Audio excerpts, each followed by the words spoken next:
Bienvenue à toutes et à tous dans Talk Afrique sur Médian TV Afrique. Merci d'être avec nous pour ce nouveau numéro. Cela fait un peu plus de 2 mois que le Nigeria, l'une des puissances africaines, a fermé ses frontières terrestres avec les pays voisins pour lutter contre la contrebande. Une réunion tripartite entre le Nigeria, le Niger, le Bénin est d'ailleurs prévue à Abuja, au Nigeria, le 14 novembre. Le Nigeria, justement, voit-il d'ores et déjà les résultats de cette mesure adoptée en août dernier qui fait les frais de cette politique protectionniste et quels sont les enjeux économiques de cette mesure pour la sous-région. Bien, pour en parler, 2 invités avec moi sur ce plateau. Eladj Alioune Diouf, bonjour et merci d'être avec nous. Bonjour Ablaye, c'est un plaisir d'être sur votre plateau. Le plaisir est partagé. Rappelez que vous êtes professeur d'économie internationale. Avec nous également sur ce plateau, Ibrahima Kane, Pape Ibrahima Kane. Bonjour et merci d'avoir accepté notre invitation. Merci aussi de m'avoir invité et bonjour à vos auditeurs et à vous-même.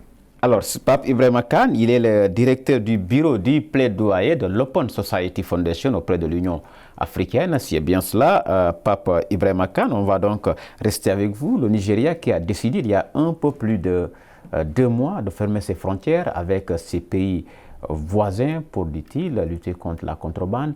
Pourquoi Muhammadu Buhari a attendu à pareil moment, justement à pareil moment, pour décider de partir en croisade contre la contrebande?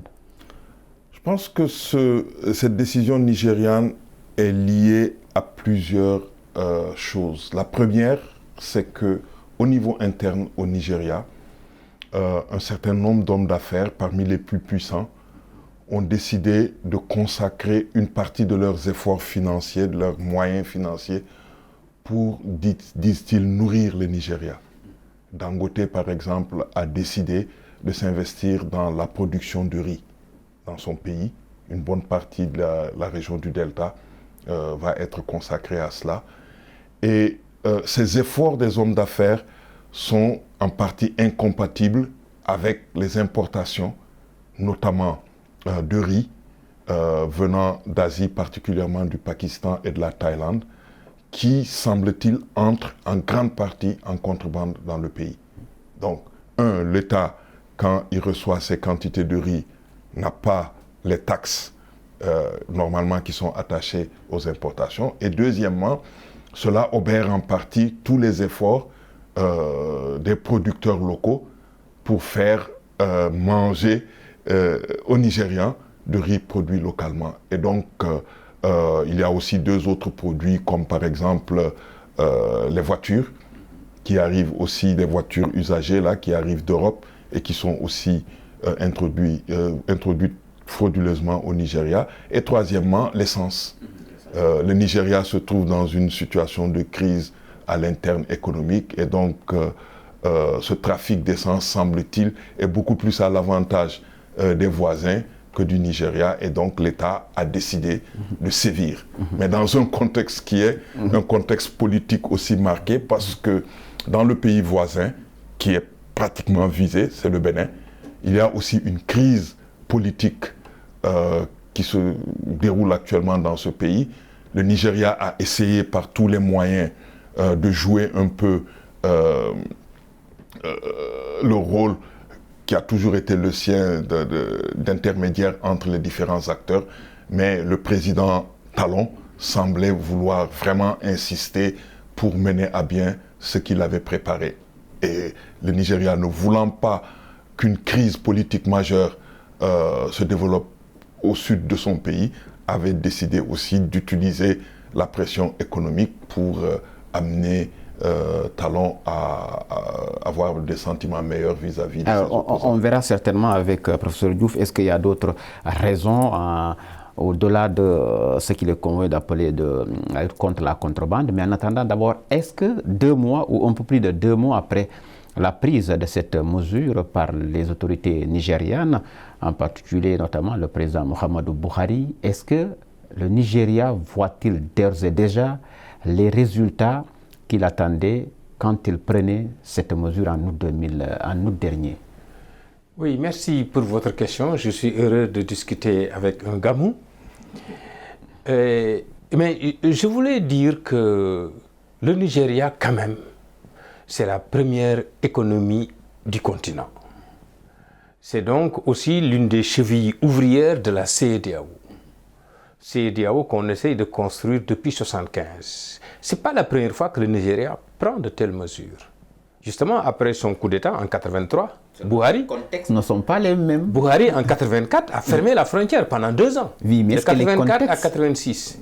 C'est toujours, quand on échoue en général dans les politiques internes, on cherche toujours un bouc émissaire. Pour ma part, j'estime que le Nigeria, à la fois dans ses problèmes d'insécurité, de terrorisme avec Boko Haram, comme dans ses problèmes économiques, a fait de mauvaises politiques intérieures, a failli dans ses politiques économiques internes et cherche malheureusement parfois, le Nigeria c'est 200 millions d'habitants, le Bénin c'est 11 millions d'habitants. Le Bénin est un petit pays par rapport au Nigeria. Le Nigeria peut écraser le Bénin, j'en suis persuadé. Mais si vous avez des problèmes sur quelques produits, riz ou ciment ou autre, ça ne signifie pas fermer la frontière. C'est-à-dire quand vous fermez la frontière, vous la fermez contre aussi les produits horticoles ou contre les produits entièrement faits dans la région. Et vous ne pouvez pas empêcher ces produits-là de rentrer au Nigeria. Parce que dans ces conditions, ce n'est plus un pays qui appartient à la CEDEAO, ni à l'Union africaine. Parce qu'il est inacceptable qu'en Afrique, aujourd'hui, un pays puisse interdire toute importation. Tout ce qui est produit du cru, tout ce qui est produit originaire, c'est-à-dire produits entièrement faits en Afrique, ne doit pas être interdit. Mais donc la première, de mon point de vue, ce qui me semble inacceptable, c'est le fait de fermer totalement la frontière. Et jusqu'à nouvel ordre, il faut le préciser. Oui, mais c'est fermé totalement.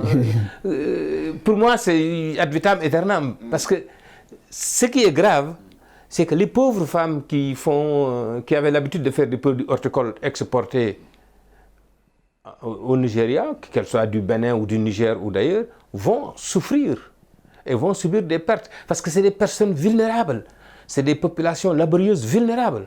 Il est inacceptable que les mesures soient prises contre ces personnes-là, alors que ce ne sont pas ces personnes-là qui font la réexportation. Effectivement, il est inacceptable aussi, c'est comme le Sénégal. Pendant un mois, le Sénégal avait un voisinage qui n'était pas du tout dynamique du tout. On avait un voisinage qui réexportait ses produits frauduleux et qui a failli faire écrouler qui a fait écrouler d'ailleurs beaucoup d'industries.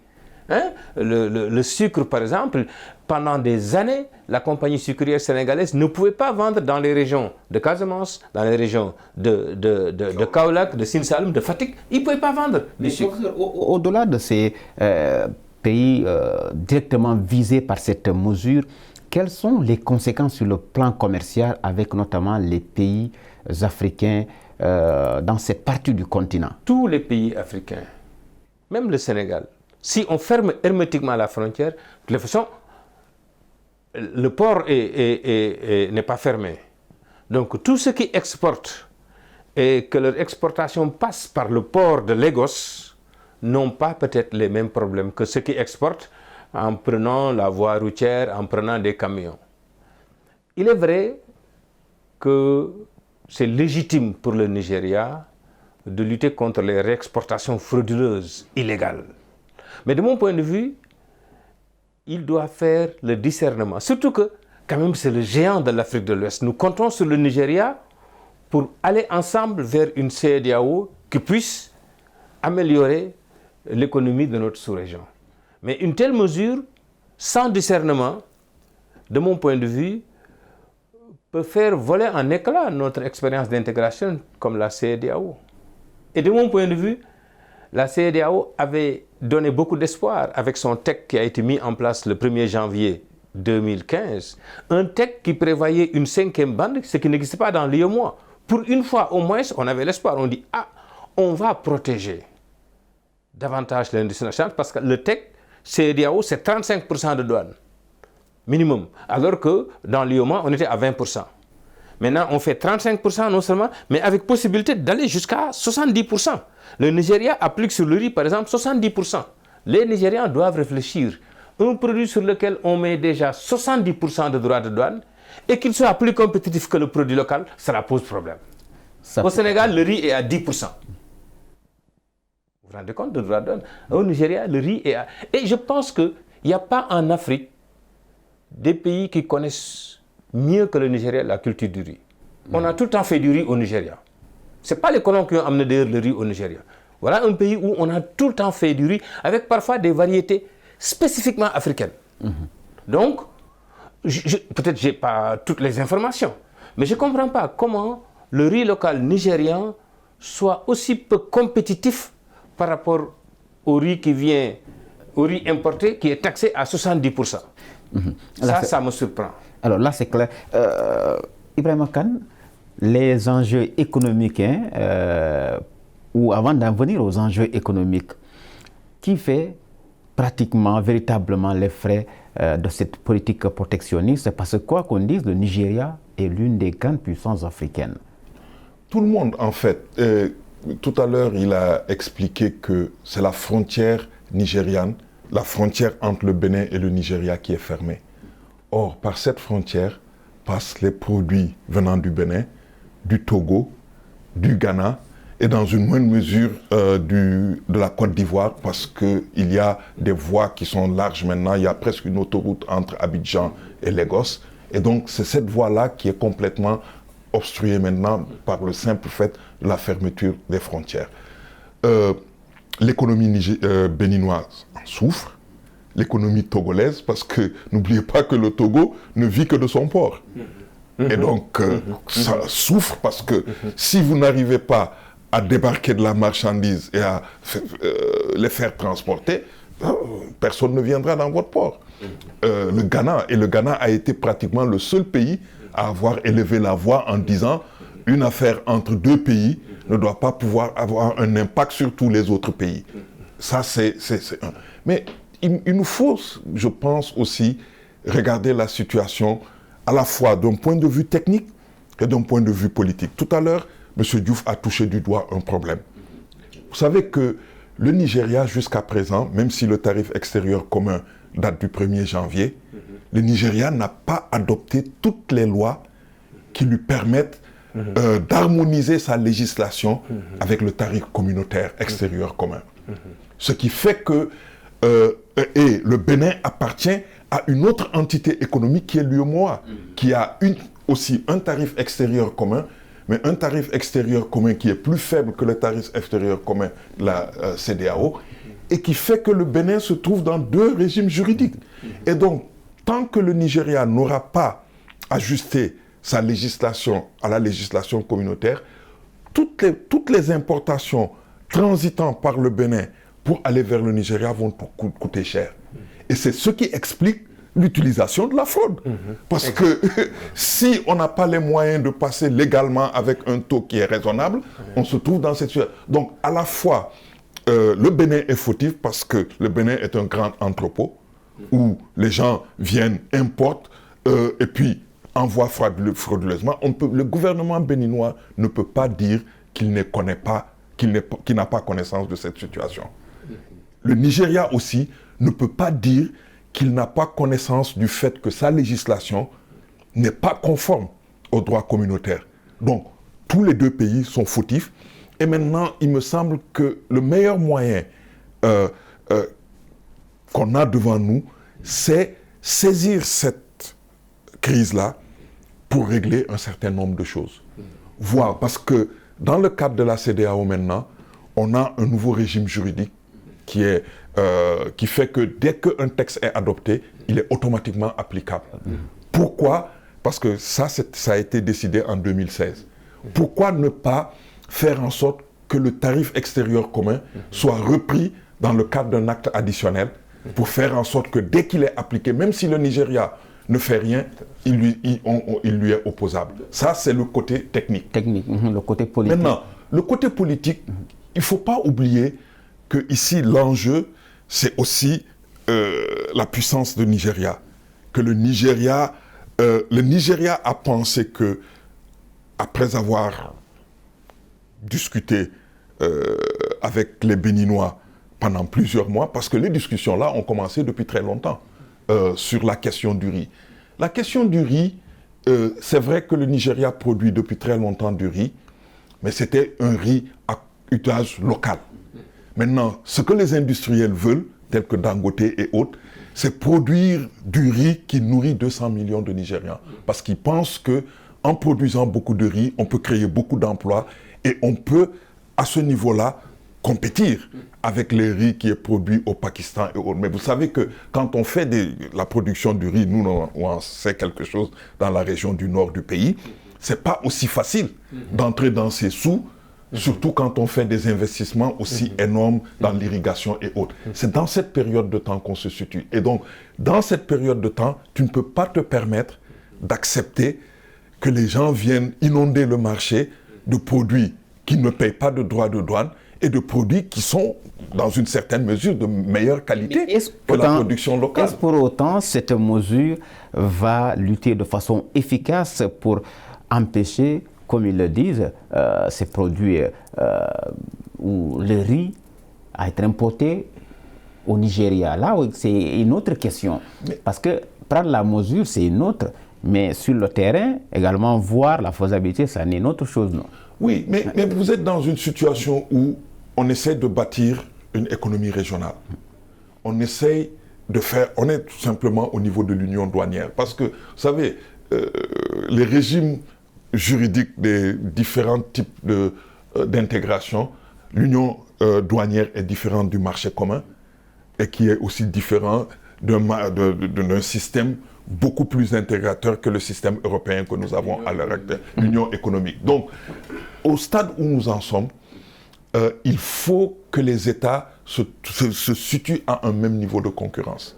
Or, ce qui se passe entre les deux pays, c'est qu'il y a une concurrence illégale parce qu'il y a introduction de produits dans le territoire d'un autre État qui est puissant, qui ne veut plus voir cette situation perdurer. Et c'est ça la difficulté actuelle. Alors, professeur Diouf, oui, des éléments. Le corridor Abidjan-Lagos, c'est 70% du commerce entre le Nigeria et tous ces pays africains. 70%. Donc, ce qui est bloqué, c'est ça. Donc, effectivement, c'est important. Ensuite, il faut reconnaître aussi que le Bénin est un pays de 11 millions d'habitants, mais ils importent 2,5 millions de tonnes de riz par an. Vous regardez le Sénégal qui est 15 millions d'habitants et qui n'importe 500 000, 600 000 tonnes. Au maximum, on faisait 1 million de tonnes. Donc regardez. Donc le Bénin importe certainement pratiquement 1 800 000 tonnes à 2 millions de tonnes mais destinées au marché. Moi, la question que j'aimerais vous poser, oui? Est-ce que il y a des enjeux diplomatiques derrière cette mesure? Parce que tout à l'heure, Ibrahima Kane parlait du Bénin comme principal pays visé par cette mesure. Est-ce que vous pensez qu'il y a des enjeux diplomatiques derrière cette mesure prise par Mohamedou Buhari? Certainement, obligatoirement. Obligatoirement, parce que d'abord, tout ça, c'est de la diplomatie. Vous savez, les accords commerciaux sont négociés par des diplomates. Ensuite, dans sa stratégie d'influence, je ne dis pas dans sa stratégie de puissance, mais dans sa stratégie d'influence, le Nigeria est confronté à des problèmes avec les Africains de l'Ouest. La monnaie, il y a un sérieux problème entre le Nigeria et les pays francophones. Le Bénin étant un pays francophone et peut-être ne parlant pas le même langage du point de vue économique que le Nigeria. Il y a aussi, de mon point de vue, l'ancrage du Nigeria essentiellement dans la CEDEAO plus que dans la ZLEC ou la ZLECA. Je ne crois pas que les Nigérians croient à la zone de libre-échange continentale. Ils ont signé, même s'ils n'ont pas encore ratifié, mais ils ont signé. Mais quand tu écoutes le discours, j'ai fait un commentaire quand j'ai dit, ça ne me surprend pas. Parce qu'au début, les gens pensaient qu'ils n'allaient pas signer. Mais ils ont signé 2 jours après. La veille, il a reçu les industriels nigérians et il a dit qu'il est d'accord avec ce qu'est une zone de libre-échange. Mais il ne l'a pas dit comme ça. Il a dit, je suis d'accord que les Made in Africa goods, donc c'est-à-dire les produits faits en Afrique puissent circuler librement. Mais c'est ça la zone de libre-échange. C'est les produits originaires, les produits communautaires. Donc les produits faits ici avec de la matière première africaine ou avec de la valeur ajoutée africaine, c'est des produits qui circulent librement, qui ne payent pas de droits de douane. Donc je me suis dit, où les autorités nigérianes n'étaient pas très bien conseillées sur ce qu'est une zone de libre-échange, ce qui me semble surprenant. Parce que moi, je peux dire que le maître en Afrique sur les questions d'économie internationale, accord l'OMC, c'est un Nigérian, Ademola Oyejide. Nous tous, nous nous abreuvons des écrits d'Ademola. Donc le gouvernement nigérien ne peut pas ignorer un certain nombre de choses. Mais par contre, les mesures qu'il prend, par exemple, ces restrictions quantitatives, c'est la chose qui est la plus strictement interdite par l'OMC, par tous les accords que le Nigeria signe. Les restrictions quantitatives sont interdites. Ils peuvent augmenter les droits de douane. Ils peuvent prendre des mesures de sauvegarde. C'est des mesures temporaires. Vous pouvez suspendre 2 mois, 3 mois maximum. Mais vous ne pouvez pas suspendre, fermer la frontière comme ça. Là, ça va bientôt faire 3 mois. Vous dites 2 mois. Mais le 20 novembre, donc dans une semaine, ça va faire 3 mois. Parce que c'était le 20 août, 20 septembre, 20 octobre. On est 20 novembre. Ça fait plus de 3 mois que le Nigeria ferme. Et en plus, entre nous, je ne crois pas que le Nigeria puisse fermer sa frontière sans avertir au moins les Béninois ou les autres. Attendez, je vais prendre une mesure dans tant de jours. Mais depuis 2004, le Nigeria a sorti une liste où pratiquement le Nigeria interdit l'importation de plusieurs produits qui sont entièrement africains. C'est ça qui est étonnant. Même des produits totalement africains, totalement les céréales, le mil, même ça c'est interdit. Et ça, je trouve que c'est inacceptable. Alors, nous sommes presque arrivés au terme de cette émission. Une dernière question pour faire le tour de la table. Une réunion est prévue le 14 de ce mois, le 14 novembre, entre le Nigeria et les pays voisins concernés. Vous pensez ou que peut-on attendre de cette réunion initiée par la CEDEAO? Le Nigeria, c'est les États-Unis en Afrique. Ils vont obliger les autres pays à prendre des mesures qui vont interdire les réexportations illégales. Si les pays prennent des mesures pour interdire les réexportations illégales au Nigeria, la mesure sera levée.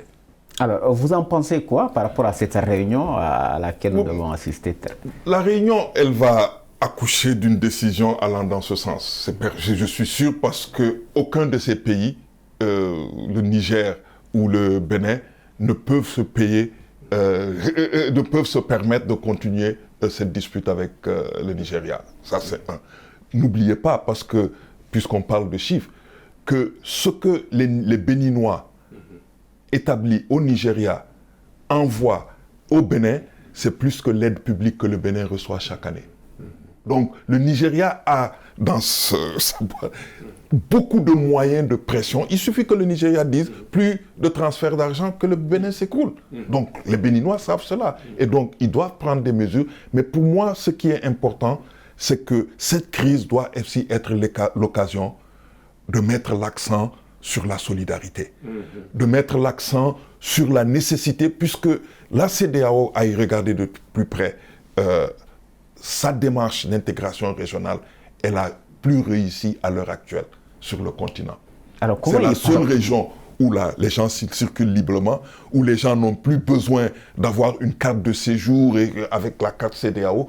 Et c'est la région aussi qui a développé un concept qui est fondamental, le concept de citoyenneté régionale, qui fait qu'on n'a plus les crises qu'on avait avant. N'oubliez pas que la CEDEAO a été créée parce qu'on expulsait énormément de citoyens de la sous-région, du Nigeria, du Ghana, de la Haute-Volta à l'époque, de la Côte d'Ivoire, même le Sénégal a eu ces expulsions, on a expulsé les Mauritaniens.